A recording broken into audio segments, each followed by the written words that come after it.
সাবরী প্রভু রামচন্দ্রকে দর্শন করে ছুটতে ছুটতে গিয়ে প্রভুর চরণ দুখানা হৃদয় মন্দিরে চড়াই ধরে বলেছে, প্রভু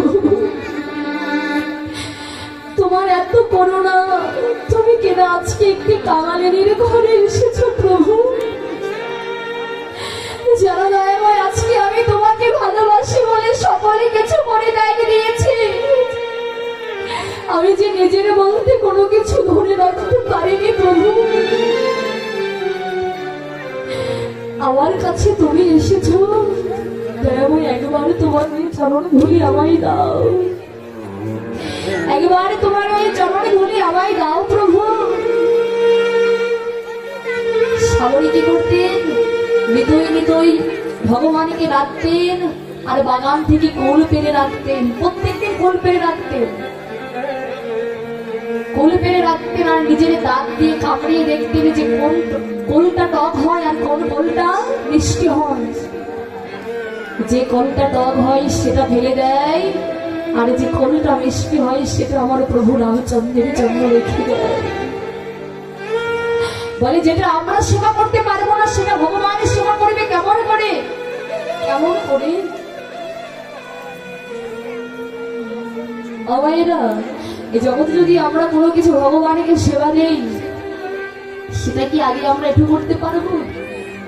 কিন্তু ওর ভিতরে কেমন প্রেম, কেমন ভক্তি নিজের মুখ দিয়ে একটু করে সেটা আমার প্রভু রামচন্দ্রের জন্য রেখে দিয়েছে। বলছো সখ্য প্রেমে রাখালে গণে শ্রীরাম শ্রীরাম রাম বসুরাম। এরা যখন বনের ভিতরে খেলা করতেন, খেলা করতে করতে ভাই কানাই একদিন কদলীর সেবা করেছিলেন, আর সেই কদলী ভাই কানাইকে দেওয়ার আগে সেই কদলী তারা আগে খেয়েছিলেন। আর কানাই নয়নের জল ছেড়ে দিয়ে বলেছিলেন, ভাই শ্রীরাম এ তোদের কেমন প্রেম, এই জগতের কোনো ভক্ত যদি আমায় সেবা দেয়, আগে আমাকে সেবা দিয়ে পরে তারা সেবা করে, আর তোদের ভিতরে কেমন প্রেম, কেমন ভক্তি বল ভাই। শ্রীরাম বলছে, ভাই অপরাধী নিষ্ঠ ভাই, আমরা এই কদলী আগে কেন সেবা করেছি জানিস? বলে কেন? বলে এই বনের ভিতরে তোর কত কংসের জল, আরে তারা তো তোর শত্রু, আর এই বনের ভিতরে বেড়াতে বেড়াতে যদি এই কদলের ভিতরে তারা বিষ প্রয়োগ করে দেয়, আর এই বিষ মাখা কদলের সেবা করে যদি তুই মরে যাস, ভাই আমরা যদি মরে যাই তুই আমাদেরকে বাঁচাতে পারবি, কিন্তু তুই যদি মরে যাস আমরা তো তোকে বাঁচাতে পারবো না। এটাই হচ্ছে সত্য প্রেম। আজকে সাবরীও একটু ফলটা রেখে দিয়েছে প্রভুর জন্য। ভগবানও তো মনে মনে ভাবে যে ভক্ত আমায় কিছু সেবা দেবে। সাবরী ছুটতে ছুটতে গিয়ে প্রভুর কাছে গিয়ে বলছে, দয়াময় আমি তোমায় কিছু সেবা দিতে চাই, তুমি কি গ্রহণ করবে? বলছি, তুমি আমায় কি সেবা দিবে? আমি কেন গ্রহণ করবো না বলো? ওই যে একটু ফলটা ঘরের বাহির থেকে একটু ফলটা নিয়ে এসে প্রভু রামচন্দ্রের বদনে ধরেছে। যেই না বদনে দিতে গেলেন, পাশে দাঁড়িয়েছিল লক্ষণ। লক্ষণ সাবরীকে ডেকে ডেকে বলছে, সাবরী আমার দাদা এই ফল সেবা করবে না। বলে কেন? বলে জানো দাদা, সাবরী ছোট জাতের মেয়ে, নিজ জাতের মেয়ে, তুমি আর ওই ফল খেতে পারবে না, তুমি আর ওই ফল খেতে পারবে না। সাবরী নয়নের জলে মুখ ভাসিয়ে দিয়ে কাঁদছে আর বলছে, আমি শুধু ছোট জাতি কিছু জাত, তুমি শুধু এটা বিচার করলে, কিন্তু আমি যে এই ফলের ভিতরে ভক্তি মাখিয়ে রেখেছি তুমি এটা দেখলে না। আমি শুধু ছোট জাত নিচু জাত, তুমি শুধু এটা বিচার করে গেলে, কিন্তু এটার ভিতরে যে ভক্তি মাখানো আছে তুমি কি এটা দেখেছো? সাবরী নয়নের জলে কাঁদছে। প্রভু রামচন্দ্র মনে মনে বলছে, জগতের সংসারে আমি সকলে কিছু সহ্য করতে পারি, কিন্তু আমার ভক্তের অন্তরে যদি কোনো ব্যক্তি আঘাত দেয়, যদি আমার ভক্তের অন্তরে কেউ বাধা দিলে আমি তাকে জীবনে কখনো কোনোদিন ক্ষমা করি না। যদি কেউ আমার চরণে অপরাধ করে আমি তাকে ক্ষমা করে দিই, কিন্তু যদি কোনো ব্যক্তি আমার বৈষ্ণব চরণে কিংবা ভক্ত চরণে অপরাধ করে আমি তাকে জীবনে কখনো কোনোদিন ক্ষমা করি না। আজকে সামরীয় লক্ষণকে ডেকে ডেকে বলছে, লক্ষণ আজকে তুমি অতি অহংকার করে অতি দর্প করে এই যে ফলখানা ফেলে দিলে, এই ফল গিয়ে পড়বে সেই গন্ধমাধর পর্বতে। এই ফল থেকে তৈরি হবে বিশ্বলিক তরঙ্গী বৃক্ষ।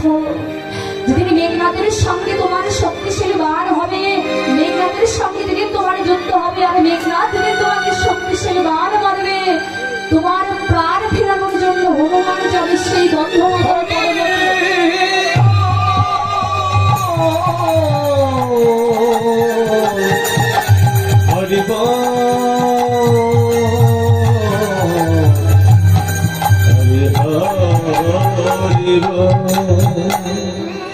তোমার প্রাণ ফেরানোর জন্য হনুমান যাবে গন্ধমাধর পর্বতে।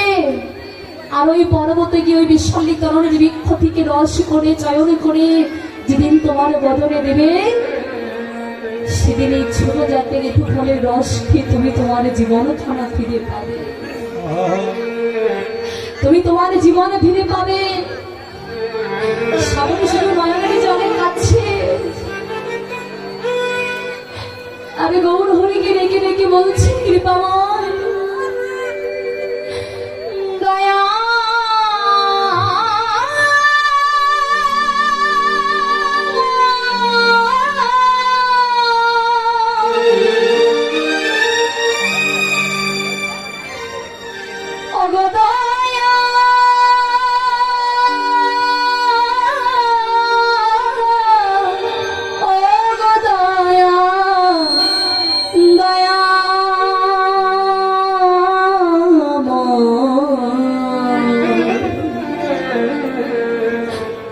শুনেছি তুমি নাকি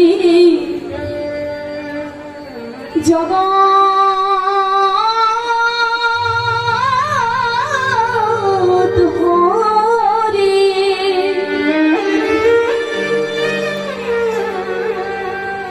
দয়াময় তোমার চরণে শুধুই আমার একটি চাওয়া,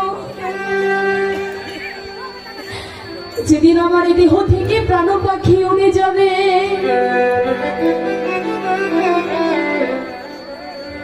যেদিন আমার দেহ থেকে কৃষ্ণ বলা পাখি উড়ে যাবে,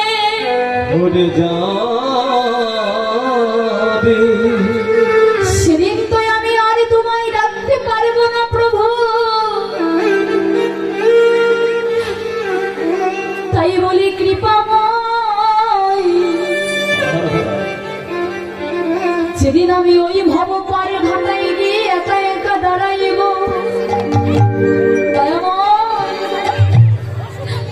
সেদিন এসে আমায় হাতে ধরে পা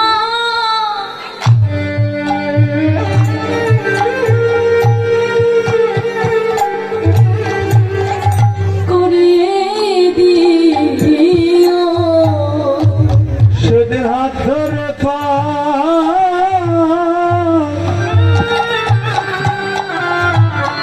আমার করে দিও,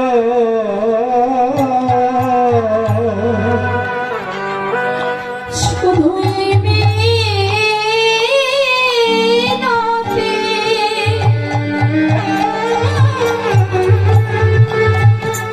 আমি জানাইয়ে রাখি,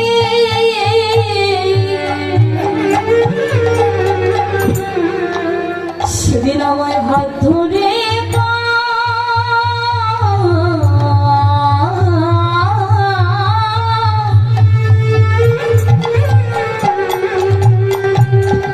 আমায় করে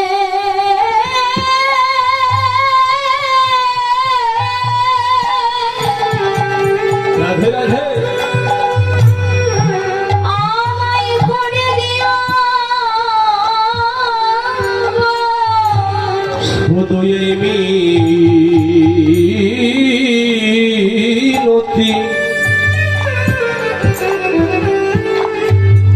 আমি জানিয়ে রাখি,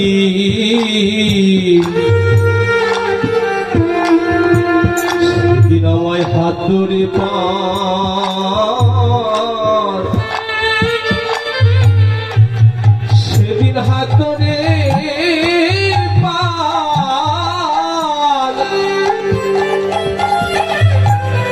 পার করে দিও।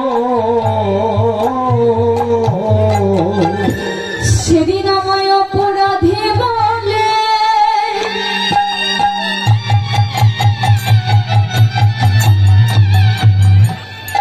আমায় করে দিও না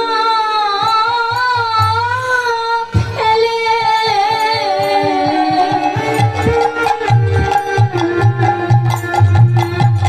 সেদিন আমায় হাত ধরে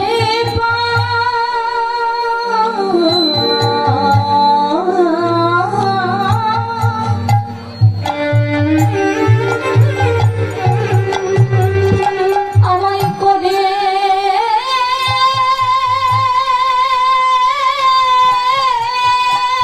রাধে রাধে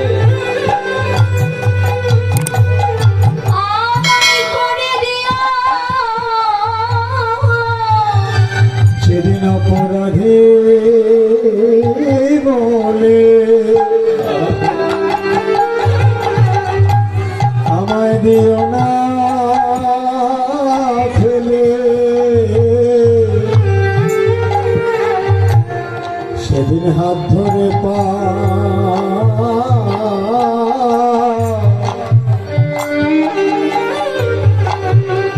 সেদিন হাত ধরে পা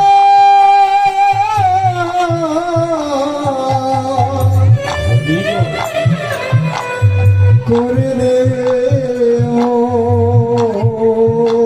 দয়াময়, তোমার কাছে আমার আরেকটি বিনতি কি জানো? আমি যদি আর জীবনে কখনো কোনোদিকে তোমার সঙ্গ না পাই, আহা, তাই তোমার চরণে আমার আরেকটি বিনতি, তুমি যেন বৈষ্ণব চরণে ছাড়া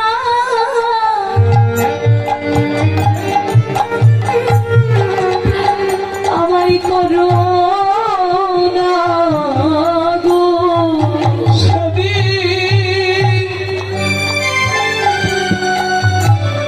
ওই চরণ ছাড়াই আমার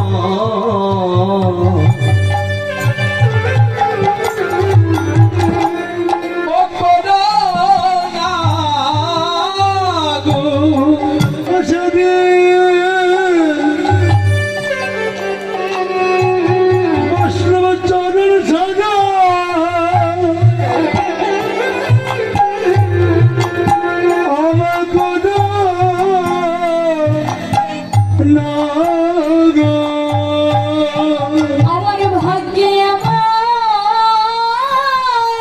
দিন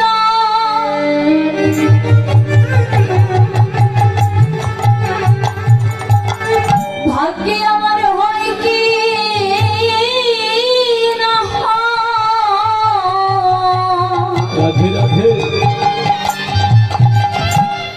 সেদিন বৈষ্ণব চরণ ছাড়া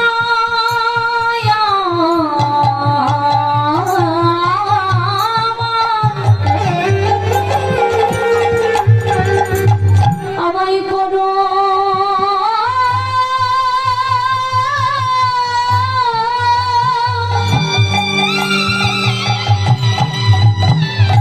আমায় করো না গো। ভাগ্যে আমনি দিনার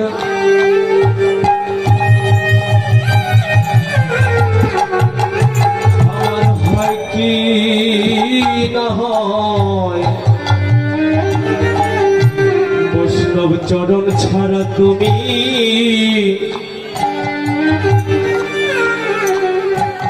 আমায় করো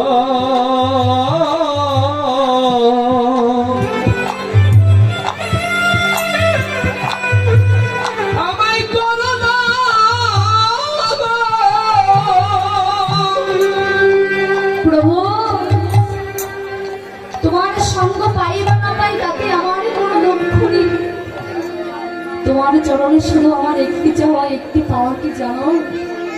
তুমি যেন জীবনে কখনো কোনোদিনই তোমার বৈষ্ণব চরণ ছাড়া যেন আমায় বঞ্চিত করো না।